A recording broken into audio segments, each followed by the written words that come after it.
in Paris, France, activists installed thousands of pairs of shoes in front of the Place de la République in downtown Paris, only blocks from where the November 13th shooting happened at the Bataclan occurred, to symbolize the desire to march. Yannick, a French citizen who donated her shoes to the installation, said she felt it was important the protesters' presence was felt. Je trouve ça très émouvant et je trouve ça aussi très fort comme message. I find it very moving. It is a very strong message. As we do not have the right to take part in the large march which was organized, it was important that our presence was felt. All these shoes represent all the people who are committed to do something for climate change, to do something this week when there will be a lot of debate. In downtown Paris, tens of thousands of people also formed a human chain stretching down the sidewalk for blocks. Demonstrator Romain Porcheron said the chain represents solidarity. The idea is to show that all citizens of the world are aware and the common environmental and ecological objective is not individualist. It is about solidarity and the sharing between populations, that we are all in the same boat. That is planet Earth. If each one of us accept taking one step forward to change little habits, which then evolves into systematic change, we would be able to solve the crisis of climate change, which threatens the entirety of humanity. Indigenous people from the Arctic took to the Amazon, took part in the human chain in Paris, calling for urgent action on climate change and highlighting the disproportionate impact of global warming on frontline communities. After the human chain action ended, thousands of Parisians and international activists defied the French ban on protests and attempted to march through the streets of downtown Paris. They were met by hundreds of riot police who used tear gas, sound bombs, pepper spray in an effort to break up the demonstration in the Place de la République. More than 200 protesters were arrested after police with shields and riot gear stormed the monument at the Place de la République, trampling on the flowers and candles commemorating the November 13th attacks, and forcibly removing protesters who'd linked arms around the statue to protect it. Democracy Now! Was live on the scene interviewing people throughout the protests. I'm here because I wanted to work for the climate. COP21 don't consider the citizens' opinion and what citizens want to do. They prefer shut us than listen to us.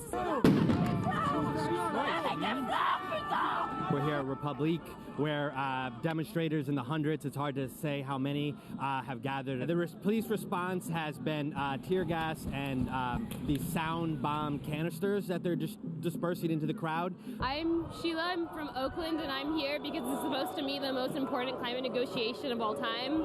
I was an environmental studies student, and they just constantly talked about COP21, and if something didn't happen this year, if a negotiation wasn't made that was binding, then we would see drastic effects of climate change that would be irreversible.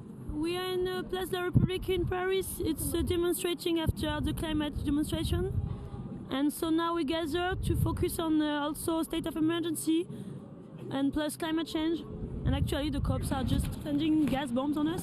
We are just on the right in front of the statue, and the statue is important for us, and more important today because there are many candles on this statue and we want to protect it. I'm not so much in demonstrations, but this time when I understood that the French state, French government used the law, they began attacking the left activists, and it's just incredible that so many people in France don't understand what is happening. Everything that is going to switch from a fight against terrorism to a fight against citizens.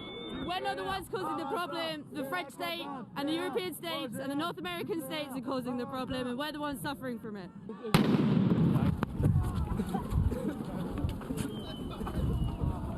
If the COP is opening tomorrow, what is your message on climate change?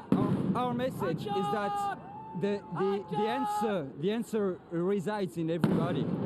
in our lifestyles, in the way we live, and we have to change the way we live. We have to stop commercial relationships with some countries. We have to stop our consumption of oil and our consumption of nuclear, and that goes with the change of our lifestyle. The only problem with security is that policemen are attacking us. That is the absence of security. There are no terrorists here. There are no terrorists.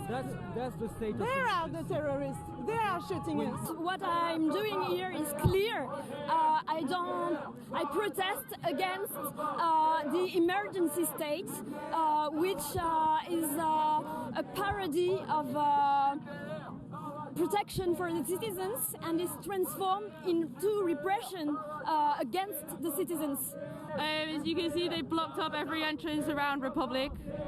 They won't let us go anywhere. Several friends of us have been arrested. We can't give too much information, but repression in our circle has been quite extensive. My name is Jeanne. I live in Paris and I'm a militant for environment. I have no hope in events like COP, because they have partners like EDF, like BIC, like IKEA, like Carrefour, which are like L'Oréal, which are enormous polluters. Air France is like planes everywhere. BIC, it's disposable stuff. IKEA, it's planned obsolescence. I have a panel which is written right to demonstrate, because here in Paris today we're not supposed to demonstrate. We don't have the right. The march has been forbidden, but still we are here. And we make some noise. The government shouldn't be using fear to stop us to protest what we believe in. COP21 has been scheduled for a very long time. Even before the attacks, they decided to increase security at the borders. This isn't about terrorism. I'm here to fight fear and the use of fear.